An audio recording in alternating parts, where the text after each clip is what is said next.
Hi, this is Eric Prystowsky, and welcome to another episode of EP on EP. It's a particular delight for me to have Dr. Peng-Sheng Chen with me today because I've known him for many years of his career, and he's a good friend, not only a top gun in our field.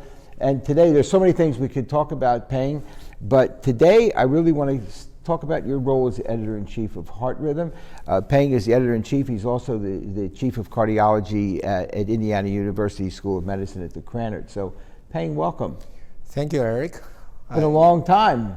Well, it's been a long time. Yeah, you're right. I was your fellow and graduated from your program in 1988. So it's been a long time. And I want to publicly thank you for your assistance and your mentorship throughout the years. Well, if you learned as much from me as I've learned from you, then it's an even Steven. Yeah. So here's the thing. Yeah. I've been editing a journal for years. You've been editing Heart Rhythm for years. So let's get right into it. Let's talk about some of the things nobody knows about. So tell us about what happens when you get a paper with a cover letter from another journal. It happens, right? Well, I think this sometimes is quite hilarious. Right. That people would send a paper to Heart Rhythm, but addressed to some other journal. Right. The editor was different. But there's another hilarious, a very important, interesting cover letter, which you probably don't know, is the author would submit and say, Dr. Peng-Sheng Chen is in conflict. So I take that as a compliment. That's right. Authors still sending the paper. That's right. That's a good point. So what Peng is telling us, and it does happen occasionally to me, authors are allowed to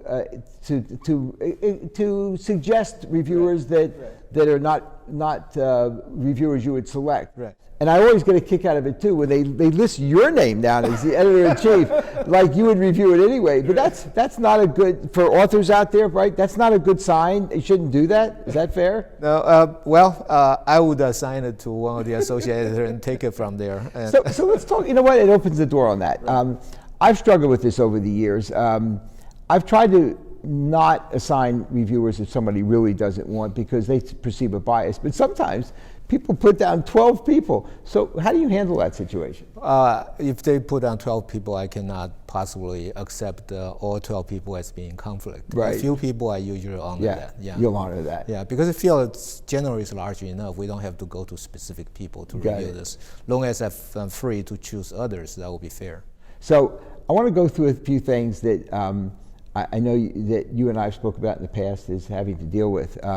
So what are some of the things that you would offer to young investigators around the world when they submit a paper? I mean, what are the don'ts? I mean, we know the do's, but what would you tell them sort of don't do this because it's probably going to hurt your success? Well, the number one would be English. I think half of the papers came from abroad, many of them from non-English speaking countries. I think poor English is one concern for the editors and as well as for reviewers. Number two is the paper has to be carefully proofread before submission. If you are too busy to even read your own paper, you should not submit it to journal, and hopefully the editor as a reviewer will help you proofread. That doesn't work. Right, and when you get on the side, all of the they never combined it. That's not a good thing, right? That's right, and also there are papers submitted with foreign languages in the table that should have been removed. Was not removed. Right. All these things are really just immediately will damage the impression, the first impression the editor have on the paper. Other things are people may not paid too much attention to is that they submit the papers with a lot of, grammatically correct, but a little bit incoherent. So when they describe something, the reviewer come back to say the paper is just difficult to read. So maybe it's a good idea to have co-authors who are not really that closely involved in writing this paper to read the paper through. See if it is easy to understand. If the co-author can't even understand, you should definitely not submit the paper. Right, and I think what you're telling the readership or the authors out there is a fundamental thing about how an editor has to deal with this with their reviewers. If the paper, even if it has good data, is not going to be easy to understood, your reviewers are going to pitch a fit, right? And they're going to say, forget it, it might be good, but I can't deal with it. Reviewers is going to be frustrated, really. Right. And some reviewer would comment to the editor saying that the idea was good, the data seems to be important, but it's just very difficult to go through the paper and understand what is what. So your advice to them would be make sure either a colleague reads it and it's understandable, and if it's in someone, English isn't their first language, make sure you have somebody who proofreads it. Absolutely. I think that would be very helpful, since if it's not accepted by this journal, you end up submitting to another journal, the requirement will be the same. Will be the same. Yeah, so you may as well do it right in the beginning. So I'm going to get to Twitter in a moment, but I have one other question to ask you. One of the things that's always driven me nuts, and I'd like to know how you handle it, is you have two reviewers. One gives it top gun, top 10 or 25%. The other one says, if you accept this paper, I'm going to shoot you, right? And they're two good reviewers. How do you handle that situation? In Harvardism, all the papers, or vast majority of papers, have an associate editor.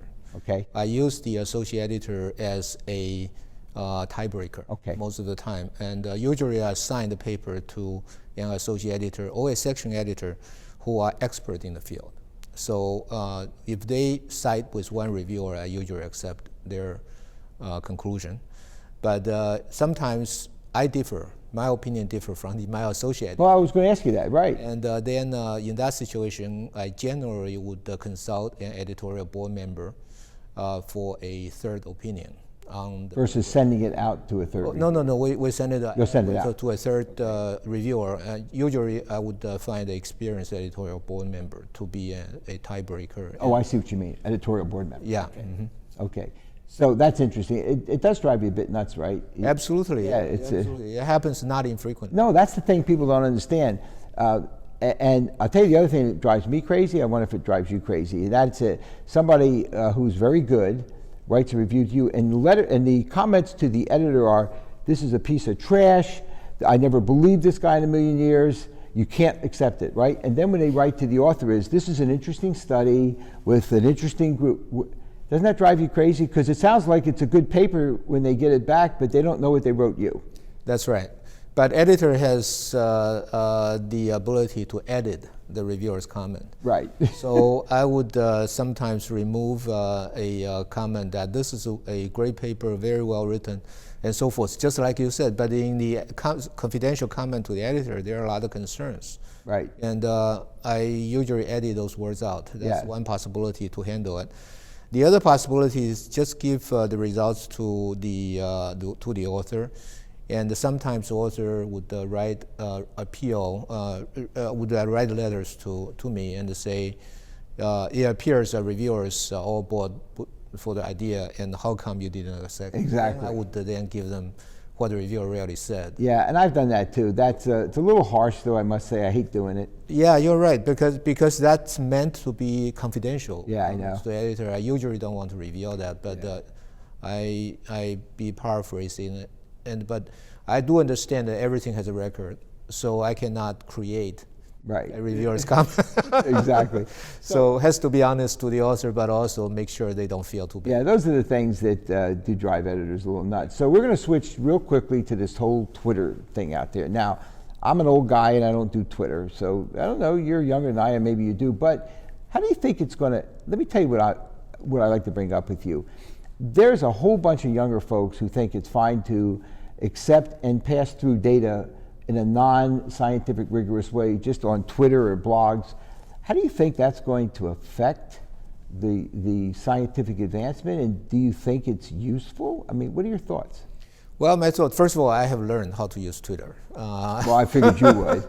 I haven't learned yet. But I only tweet the papers I would just accept it. I didn't add any opinion to it. So the people follow me would know which paper was just accepted, sometimes before the author even get a letter.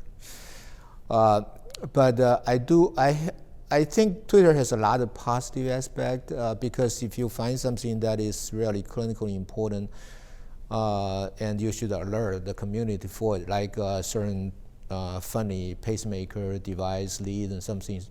I know people have put their observation on the Twitter, and others have responded. It turned out a lot of people observed the same. That's positive use. of the Twitter. The negative use of Twitter, as you said, there are a lot of people put a lot of stuff online, which may or may not be true. But since we are a highly specialized, well-educated society, I would think our members would be mostly will be very responsible, and so that would be helpful. So one last thing with that, do you consider it when then you get the paper and it's already been out there, and so is that going to affect your way of handling the manuscript? Of course, you should not should not pre-publish anything. But you just said they might. So let's say let's say this lead, I think it's lousy, I've had a bunch of lead problems, and then 2 months later you get the manuscript, and you've seen this Twitter because it's been brought to your attention. Is that something that you would take as an acceptable paper? Yeah, I have not had the situation before, but I would give it to reviewer to comment. And I certainly hope that the people who tweet the figure would not be the same figure that end up in Heart Rhythm, because I don't know who owns the copyright. But if, on the other hand, if I have a case and I put on Twitter and 100 people responded, each contributed 2 pages, now we have 500 cases, and we want to get together and publish a paper, I think that's legitimate. But I don't want the people to pre-publish their figures on Twitter. On Twitter, and that made it difficult for the publisher. Right. And one last thing, the future, all these sort of sites, online publishing, and just share your data with the world. Do you see that impacting standard journals? I mean, the field is changing. Yeah, I think a standard journal was being peer reviewed by our peers. Will survive, because those paper published in peer reviewed journals are considered more accurate, more scientific, and obviously the contents are being vetted by the peers. The online journal have the problems with their ability to prove to the public that it is equally careful and scientific. So I think probably both types of publication will continue. I think so, yeah. And as human beings, as you know, we all want to listen to what we want to listen to, as you know. But I don't want to mention specific cases, but I would think that peer-reviewed journals still will forever have its I hope place you're right. in science. I do hope you're right. I know in some fields, math, physics, publishing their data online is, my understanding is fairly routine. So I hope you're right, because I like the fact that it's peer-reviewed. When you read a paper in Heart Rhythm, you know that it's gone through a process, and there may still something be wrong with it, but at least it's gone through a filter. And you don't know what happens online, but I see more and more of this online, and if people say, I don't want to deal with the journals and I just want to get my ideas out there, and who cares, I have a feeling it could become a problem. But at any rate, you're the editor. At some point you're going to have to play with that. Listen, Peng, as always, it's great to see you. It's great for your comments. Thank you for doing such a great job on Heart Rhythm. Thank you for having me. It's great. Thank you, Peng.